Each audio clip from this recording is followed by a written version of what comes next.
Nicolas Chervy. Normalement, vous m'entendez à partir de Beyrouth, car vous êtes en mission Oui, bonjour. de Beyrouth. Bonjour à toutes, bonjour à tous. Vous êtes au commandant du Grand Port Maritime du Havre. Et je vous remercie d'intervenir à partir du Liban. Vous avez côtoyé la marine militaire, vous avez côtoyé la marine marchande avant d'entamer une longue carrière dans le corps des officiers d'école. Vos affectations vous auront conduit à Cherbourg, à Rochefort, à Calais, que vous avez commandé, et maintenant au Havre, que vous commandez également. C'est dans ce cadre que vous avez gentiment répondu à notre invitation qui vise à nous présenter l'intervention portuaire sur des conteneurs de matières dangereuses. Et je vous laisse maintenant la parole. Merci. Bonjour, merci. Oui, je vous demande d'excuser un petit peu la qualité technique là, de cette intervention, puisque je la fais effectivement depuis le port de Beyrouth, où on m'a demandé de venir participer à une évaluation du passage portuaire des marchandises dangereuses et également à la mise en œuvre, étudier les procédures de mise en œuvre des premières mesures d'urgence. Donc, c'est un peu compliqué. Je vous prie de m'en excuser. Stéphane Doll et Nicolas Tamic, que je remercie, m'ont demandé de vous présenter les grands principes qui s'appliquent dans les ports maritimes au traitement des containers en avarie, et notamment ceux qui contiennent des matières dangereuses. Alors, je ne vous cache pas que c'est un sujet qui est particulièrement vaste et complexe, et qui relève également du contexte local et du retour d'expérience qu'on peut avoir dans les ports à ce niveau-là. Et donc, je ferai souvent référence à ce que je connais le mieux, en l'occurrence le port du Havre. Numéro 2, s'il vous plaît. La diapo suivante. Vous pouvez mettre la diapo suivante. Allô, allô. Ah, voilà. En ce qui concerne, juste un petit rappel pour comprendre un peu le cadre réglementaire qui s'applique dans les ports, parce que c'est effectivement le moyen de comprendre pourquoi c'est compliqué de traiter des containers en avarie, mais pourquoi également on doit être en mesure de traiter l'incidentologie. Bon, alors bien sûr, toutes nos règles sont issues des conventions SOLAS, MARPOL, CSC et j'en passe. Et au niveau national, c'est le Code des transports qui va définir le périmètre qui s'applique au passage portuaire des matières dangereuses, l'organisation qui doit être mise en place et le régime coercitif qui est associé. Sans régime coercitif, malheureusement, on n'a des fois pas de résultat. Alors, la police des matières dangereuses, ça relève de l'État. C'est une police qui est assurée par l'État, par les officiers de port dans les capitaineries. Le régime coercitif qui est mis en œuvre par le Code des ports, il est assez fort, puisque les infractions à la police des matières dangereuses, c'est 2 ans de prison et jusqu'à 2 ans de prison et 40 000 € d'amende. Ce dispositif législatif, il est complété par une réglementation nationale. Je ne vais pas m'étendre dessus. La réglementation nationale, c'est un arrêté de 2000 qu'on appelle le RPM, Règlement pour le transport et la manutention des marchandises dangereuses dans les ports maritimes. C'est un règlement qui définit les grandes lignes du passage portuaire, contrôle du passage portuaire des matières dangereuses, et qui surtout uniformise en fait les dispositions qui doivent être prises sur tout le territoire national et ultramarin. Et ce règlement, et c'est une de ses forces d'ailleurs, il est complété par une réglementation locale qui, elle, est établie sur la base d'une étude de danger. Alors, les principes fondamentaux qui s'appliquent,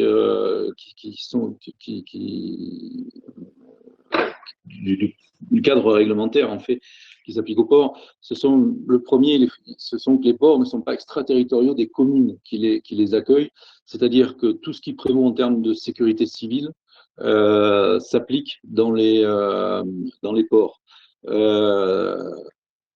À ce titre-là, c'est le maire qui endosse au titre du L2212 du Code des communes, et puis il délègue à un commandant des opérations de secours qui est un pompier et qui va commander le dispositif qui va être mis en place pour lutter contre un sinistre sur un port. Et puis, deuxième principe fondamental, contrairement, les infrastructures de transport ne sont pas des installations classées pour l'environnement. Alors, pourquoi ce ne sont pas des ICPE, Céveso? Parce que dans les ports, on n'est pas censé toucher à la matière dangereuse. Les containers, ils sont censés arriver en bon état ou entrer en bon état et être chargés ou déchargés en bon état. On n'y touche pas. Souvent, l'exemple que je prends, le passage d'un conteneur d'un pied citerne d'essence, eh bien, c'est moins dangereux quand ça passe sur un port que lorsque ça roule sur la route, que ça s'arrête dans une station-service pour être vidé et repartir ensuite complètement vide. Ça, c'est de la manipulation. Et dans une usine, ces vaisseaux, eh bien, on va manipuler de la matière dangereuse et on va avoir un dispositif de sécurité qui va être dimensionné pour cette manipulation et pour le danger. Dans les ports, on ne peut pas imaginer un tel dispositif. Et donc, forcément, en cas de sinistre, eh ben, les infrastructures de ce transport n'ont pas ce dispositif interne qui repose en partie sur l'organisation portuaire qui accueille l'infrastructure. C'est une obligation aussi nationale. Et puis, en grande partie, sur une réglementation locale qui est rédigée à l'appui d'une étude de risque. Et ça, c'est important pour traiter les sinistres qui sortent de l'ordinaire, parce que l'étude de risque va définir effectivement les risques et les quantités admissibles sur les ports en fonction d'un environnement et en fonction d'une activité dite normale. Alors, voilà le cadre réglementaire. Maintenant, on va s'appliquer un petit peu plus à l'intervention dans les ports. C'est la diapo suivante. La numéro 4. Donc, l'intervention sur les ports, elle relève dans un premier temps de l'alerte. Alerte qui est donnée soit par l'exploitant, soit par le navire. Ça paraît évident, mais ce n'est pas toujours très simple d'avoir quelqu'un dans le port qui centralise l'alerte et qui soit capable de centraliser l'information, mettre à disposition d'un commandant des opérations de secours. Et la mise en œuvre des premières mesures d'urgence, elle relève toujours de l'exploitant d'un terminal container. En l'occurrence, on parle du container du terminal de matière dangereuse, du terminal vrac, et avec ou de l'équipage du navire, avec un premier objectif qui est essentiel, c'est sécuriser le plus vite possible. La rapidité d'intervention est fondamentale sur l'incidentologie. En fait, vous avez un container fuyard, si vous intervenez très rapidement, vous pouvez l'isoler, vous pouvez fermer la fuite et vous éviter d'étaler le produit dangereux et d'avoir ensuite des effets domino qui seront mal contrôlés. Donc cette première intervention est fondamentale. Ensuite, eh bien, en deuxième niveau, il y a eu manipulation puisqu'il y a eu fuite, puisqu'il y a eu écrasement, puisqu'il y a eu un problème. Eh bien, il y a intervention des pompiers, d'un commandant des opérations de secours qui prend les opérations, qui dirige les opérations. Et à partir de là, eh bien, les officiers de port qui disposent d'informations, qui disposent de certaines expériences, toute la capitainerie va se mettre à disposition du pompier qui commande l'intervention de secours et ainsi que l'exploitant portuaire qui doit mettre ses moyens. Et là, on commence déjà à avoir une structure d'intervention qui tient la route avec un pompier qui dirige un dispositif, un officier de port qui met son pouvoir de police à disposition du commandant des opérations de secours pour faire dégager les navires devant, derrière, pour commencer à l'approche des moyens de secours nautiques quand il y en a, etc. Et l'exploitant, bien sûr, qui doit mettre ses premiers moyens à disposition. Alors, tout ça, ça s'anticipe. C'est la diapo suivante, la 5. Pour l'anticiper, il est absolument nécessaire que les exploitants de terminaux organisent les premières mesures d'urgence. Ça passe par une planification qui doit être rendue obligatoire. Le roi va les rendre obligatoires à travers la réglementation locale. Et en fait, on impose aux exploitants portuaires qui reçoivent des matières dangereuses, qui ne sont pas des Céveso, parce que les terminaux vrac généralement sont, de recevoir, d'avoir un plan de secours interne qui est rédigé sur un canevas POI. Pourquoi un canevas POI? Parce que ça fait ses preuves justement dans les Céveso, et puis ça permet d'avoir une unité d'intervention, la première intervention sur la zone. Ensuite, la réglementation locale du port du Havre va obliger les exploitants à se doter de moyens pour sécuriser efficacement les incidents. Et ça aussi, c'est vraiment essentiel parce qu'il faut, je le répète, aller très très vite pour que l'incident ne se transforme pas en accident puis en catastrophe majeure. Enfin, tout ça, ça ne serait pas finalement efficace si on n'avait pas un dialogue permanent entre l'autorité portuaire et les services d'intervention pour définir le matériel spécifique et la formation qui va être nécessaire pour aller au-delà de cette première sécurisation. Et en fait, on est sur des sinistres qui sont très particuliers, même si effectivement on englobe toutes les classes IMDG, donc toutes les catégories possibles de matières dangereuses. L'intervention, elle nécessite des moyens vraiment spécifiques. Et puis, deuxième chose, c'est bien d'avoir des procédures, c'est bien d'avoir des remorqueurs incendie, par exemple, c'est bien d'avoir des moyens de lutte contre les pollutions, mais il faut définir le cadre d'emploi de ces moyens. Si je prends l'exemple que je viens de constater ici à Beyrouth, il y a des remorqueurs incendie, par contre, il n'y a aucune procédure pour les mettre en œuvre. Et ni les pompiers, ni la capitainerie, finalement, ni le service du remorquage n'a mis en place une procédure pour mettre à disposition un remorqueur incendie auprès du commandant des opérations de secours. Et puis, bien sûr, qui dit matériel, rejoint une préoccupation importante, mais qui est majeure, c'est-à-dire qu'il faut absolument mettre en place les financements pour pouvoir acheter ces matériels spécifiques. Alors, la jurisprudence française le permet avec un arrêt du Conseil d'État qui date de 1977, mais qui imposait à l'époque aux ports autonomes de financer les moyens, à l'époque auprès des mairies, qui étaient responsables des services de secours, des moyens spécifiques pour la lutte en milieu portuaire. La diapo suivante. Alors, les moyens spécifiques, on peut aller sur la diapo suivante. Pardon. Les moyens spécifiques, je vous en ai mis un petit exemple qu'on a imposé aux exploitants. Ce sont les bacs de rétention pour containers. En fait, ces bacs de rétention, ils permettent de très rapidement, dès qu'il y a une fuite constatée, dès qu'il y a un problème constaté, dangereux ou pas dangereux d'ailleurs, de mettre le conteneur dans le bac. Le conteneur a une capacité de rétention, le bac pardon, de rétention a une capacité de contenir tout le produit d'un conteneur 20 pieds ou 40 pieds. Donc, et on peut l'éloigner, il est mobile. Et donc, on peut l'éloigner pour le mettre en sécurité et ensuite pour travailler à la sécurisation et puis au traitement du problème. Ce sont des moyens lourds. Au départ, les exploitants finalement étaient assez réticents parce qu'effectivement, ça a un coût important pour eux. Mais aujourd'hui, finalement, eh bien, vous avez ne serait-ce qu'un conteneur d'huile qui était entré. Eh bien, ils le mettent tout de suite dans le bac de rétention. Le conteneur s'en va. Il y a très peu d'huile sur le quai, ce qui fait qu'on peut reprendre très rapidement les opérations de manutention. Et finalement, tout le monde en est bénéficiaire de ce type d'investissement. Alors, après, ça peut être des moyens plus traditionnels, c'est la diapo suivante, mais il ne faut pas les oublier. Il y a l'exceptionnel, mais il y a aussi les moyens traditionnels. Il faut que l'exploitant soit réellement investi, et il faut qu'il soit présent auprès du commandant des opérations de secours et auprès de la capitainerie pour pouvoir bouger rapidement un container, pour pouvoir, là en l'occurrence, le poser sur un tapis de rétention, de telle manière à éviter le surincident. Et puis finalement, quand vous avez sur un terminal container un commandant des opérations de secours, un responsable d'exploitant qui a ses propres moyens, qui a traité la première urgence, et puis un officier de port qui est capable d'amener derrière tout ce qu'un port peut amener auprès du commandant des opérations de secours, vous avez déjà finalement l'embryon d'une cellule de crise qui peut permettre de durer un certain moment. Un exemple des financements qu'on a mis, nous, GPMH, en œuvre auprès du SDIS, c'est la diapo suivante. C'est la diapo suivante, s'il te plaît. Voilà, les financements du port du Havre. Donc en 2005, on avait 2 remorqueurs incendie qui avaient été équipés par le port. Ces remorqueurs incendie étaient vieillissants. En 2005, il a fallu les remplacer.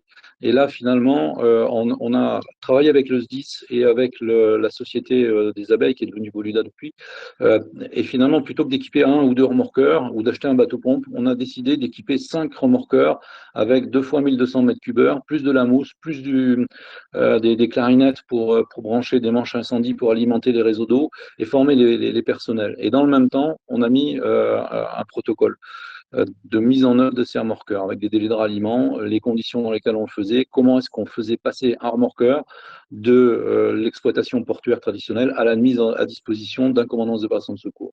Alors en 2013, on avait équipé nos remorqueurs, donc on a élargi un petit peu notre champ d'investissement et on a acheté des matériels de lutte, dont un fourgon tonne-pompe mousse de grande puissance, et puis on a commencé à travailler sur la formation des personnels, avec notamment le financement d'une base de formation sur Rouen. Et cette convention, on la renouvelle tous les 8 ans, donc la dernière, elle date de janvier 21. Et là, on a acheté du matériel, de nouveau matériel terrestre pour remplacer l'existant ou compléter l'existant. Et puis là, l'expérience nous a montré qu'il fallait aussi qu'on ait un équipement d'analyse à distance des fumées, du type de pollution, etc. Et puis là aussi, on continue notre effort de formation avec les pompiers pour les former CAPINAV, ce qui va leur permettre d'intervenir à bord des navires pour nous donner une évaluation, enfin pour permettre d'avoir une meilleure évaluation des moyens de sécurité civile à mettre en œuvre dans les ports lorsqu'on devra faire entrer un navire en difficulté. La diapo suivante. La diapo suivante, elle montre les moyens qu'on a financés, moyens qui ont été mis en œuvre, qui sont financés sous forme de subvention du SDIS.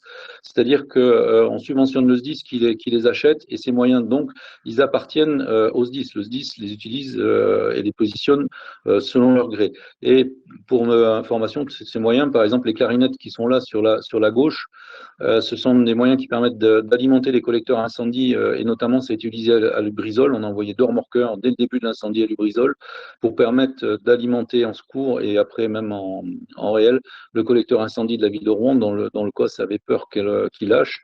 Les canons Fifi One avec la capacité de projection d'eau, donc 2 fois 1200 mètres cubes heure. On a 5 coques équipées, dont 2 avec une capacité mousse. Et notre fourgon pompe tonne de grande puissance qui lui aussi est intervenu sur l'incendie du Lubrizol de Rouen en partant du Havre. Voilà le contexte de notre ordinaire, entre guillemets. Sur la diapo suivante, j'élargis un tout petit peu sur le traitement des nombreux des avaries en grande quantité, en l'occurrence les navires qui pourraient entrer dans le port avec de nombreux containers en avarie. Là, le contexte est plus compliqué à appréhender. D'abord, il va falloir regarder où on va le mettre, ce navire, parce que qui dit traitement de beaucoup de containers, en termes de sécurité, dit beaucoup de temps. Et puis, il va aussi falloir un quai adapté aux caractéristiques nautiques du navire. L'amiral le rappelait tout à l'heure. Aujourd'hui, on a affaire au Havre régulièrement à des bateaux de 400 mètres de long, 60 mètres de large et 16 mètres de tirant d'eau. Globalement, sur la façade atlantique, je vois guère que 2 ports capables d'accueillir ces navires-là, c'est Dunkerque et Le Havre. Donc, il va falloir trouver un quai adapté. Il va falloir des moyens de manutention spéciaux, parce que si vous avez un portique à 45 mètres ou 50 mètres de portée, et bien là, il en faudra peut-être 60. Et il n'y en a pas beaucoup non plus sur le territoire national. Il y en a 4 au Havre, je crois qu'il y en a quelques-uns à Dunkerque. Il va falloir regarder l'environnement. Je vous le disais tout à l'heure, la réglementation locale, elle a prévu une étude de danger qui finalement détermine les risques vis-à-vis de l'ordinaire. Là, on va être dans des opérations extraordinaires avec du dépotage, avec peut-être un risque de détérioration des matières dangereuses. Donc, il va falloir effectivement tenir compte de l'environnement humain et matériel de l'endroit où on va positionner ce navire. Et puis, il y a un autre aspect pour les ports qui est quand même essentiel, les ports et leurs infrastructures, c'est l'aspect économique d'une telle opération. C'est-à-dire qu'un bateau de 400 mètres, eh ben, sur un terminal qui fait 1 kilomètre de long, ça en mange la moitié. Donc, on perd la moitié du potentiel économique de l'infrastructure. Dans tous les cas, il faut une préparation assez fine de l'opération. Donc, bien sûr, il faut associer les autorités terrestres pour déjà obtenir des dérogations au cadre réglementaire habituel et les informer de ce à quoi on va être obligé de faire face, avec effectivement, dans la mesure du possible, une évaluation des risques qui peut être faite avec des spécialistes et avec le SDIS. Bien sûr, les services de secours qui vont sécuriser l'opération. Là, c'est systématique. Au Havre, dès qu'un container marchandise dangereuse a une avarie, il y a intervention du SDIS pour sécuriser l'intervention. On ne fait rien sans eux. Bien sûr, il faudra associer la manutention, parce que la manutention va avoir des solutions, il va falloir les mettre en œuvre, et ils ont aussi des besoins. Et puis derrière, il y a les assureurs, il y a aussi les spécialistes. Le CEDRE peut nous être, on a une convention au Havre avec le CEDRE pour la lutte contre la pollution. Le CEDRE peut aussi intervenir dans ce cadre-là pour améliorer les dispositions de ce plan ou adapter le dispositif de notre plan à une situation un peu particulière. Alors sur les diapos suivantes, je vous ai mis des exemples d'intervention du SDIS. Voilà, une intervention simple. Là, c'est pas une grosse avarie, c'est un conteneur dans lequel il y a des produits toxiques, et ben il y a une fuite. Et ben pour ouvrir un conteneur avec une fuite de produits toxiques, et ben il faut des personnels formés, équipés, qualifiés, et ça prend énormément de temps. Et la diapo suivante, c'est un incident qui s'est produit en août l'année dernière, alors qu'il faisait très chaud. C'était un conteneur fuyard avec un liquide inflammable, un classe 3, qui n'était pas très méchant sur le papier, mais qui sentait très mauvais. Et vous voyez l'intervention pour une fuite de containers, les moyens pompiers qu'il faut pour les monter à bord. Alors là, on les a montés à la nacelle, ça va plus vite. Et puis derrière, vous voyez en arrière-plan le container fuyard qui est dans son bac de rétention. On l'a isolé avec un petit mur de containers pour être tranquille, pour éviter les impacts, enfin les risques liés à la manutention qui se poursuit de l'autre côté, puis créer une petite zone de, de sécurité. Et puis vous voyez les bidons qui sont ouverts sur le côté, ben, ce sont les bidons qui vont recevoir le produit dans le container parce qu'ils sentaient très très mauvais et qu'il fallait isoler. Ça, c'est quasiment 4 jours de boulot pour un container. Donc imaginez qu'on arrive avec une pontière ruinée, c'est la diapo suivante. Il va falloir effectivement, il y aura un impact économique qui va être réel sur le port. Et des pontières ruinées, on en a traité quelques-unes au Havre. Alors, ça nous a permis d'abord d'avoir une procédure accueil navire en difficulté avec la préfecture maritime de Cherbourg, qui est actuellement bien rodée et qu'on continue à faire évoluer. C'est-à-dire qu'à chaque rétexte, à chaque fois qu'on en discute, bon, la dernière grosse opération qu'on a faite, c'était l'accueil du Britannic à Havre avec un navire qui s'était complètement retourné, un petit cargo d'une centaine de mètres. On a fait évoluer notre procédure accueil pour refuge, notamment en ce qui concerne la couverture assurance et les demandes de couverture assurance en préalable à l'arrivée du navire. Et je pense que si on a affaire à une pontée ruinée de containers, cette couverture assurance, en l'occurrence, on fait une lettre de garantie à première demande commune avec l'État, c'est quelque chose d'essentiel. Ça nous permet, et la toute-puissance de la Prémar dans ce domaine-là nous permet effectivement d'arriver à obtenir cette garantie très très vite. Alors que tout seul, on aurait beaucoup plus de mal. C'est un partage de l'information, et ça c'est essentiel aussi. Le partage de l'information avec d'abord les équipes d'évaluation de la préfecture maritime qui vont à bord, et puis ensuite les nôtres, et bientôt j'espère les pompiers dans le cadre de Capinave. C'est vraiment essentiel pour permettre au port de préparer la réponse de sécurité civile à mettre en œuvre et être certain qu'on n'a rien oublié. Et puis ensuite, il faut bien séquencer la partie sécurisation du navire de la partie traitement de l'avarie. La sécurisation du navire, c'est un aspect nautique, c'est ce que je vous disais tout à l'heure, c'est trouver un quai adapté, isolé, sur lequel on va pouvoir éventuellement terminer la sécurisation du navire et le préparer à aller sur un autre quai pour pouvoir traiter la pontée. Et ensuite, on va traiter cette pontée ruinée. Et là, à chaque fois, c'est définition d'un mode opératoire, quasiment container par container, surtout s'il y a du dangereux. Donc, pareil, problématique de post-taquet, moyen de levage spécifique, parce qu'un portique à container pour traiter, c'est bien pour un container qui est posé normalement. Dès lors que le container, il l'est plus, c'est plus du tout l'engin de levage adapté. Et aujourd'hui, sur le port du Havre, il ne me reste plus que 2 grues pour travailler au fil. Heureusement, elles sont complètement mobiles, mais néanmoins, c'est des moyens qui sont faibles au regard de la taille des navires. Les conditions d'amarrage doivent être vues. Au Havre, j'ai 8 mètres de marnage. C'est sûr qu'un bassin non marnant, c'est plus facile. L'aménagement du quai, la protection des opérations, est-ce qu'on peut mettre un mur de container autour, comme on l'a vu? Ça, les manutentionnaires savent nous le faire, par exemple, ça peut être très très utile. Et puis, la partie aussi qu'il va falloir traiter, c'est l'évacuation des marchandises en avarie. Alors, nous, on a la chance d'avoir des centres de stockage qui sont agréés par l'Adréal et qui sont ces vaisseaux qui peuvent nous prendre une partie de ces marchandises-là, mais dans un volume forcément limité. Et c'est une question qu'il va falloir traiter, qu'il faudra traiter en cas de problème avec les autorités très rapidement. Et à chaque fois, il faut faire une analyse des risques et des travaux. J'en termine rapidement, juste pour vous montrer 2-3 exemples. Là, j'ai 2-3 photos qui suivent. Voilà un petit navire qui fait 140 mètres de long, qui arrive avec une pontée renversée.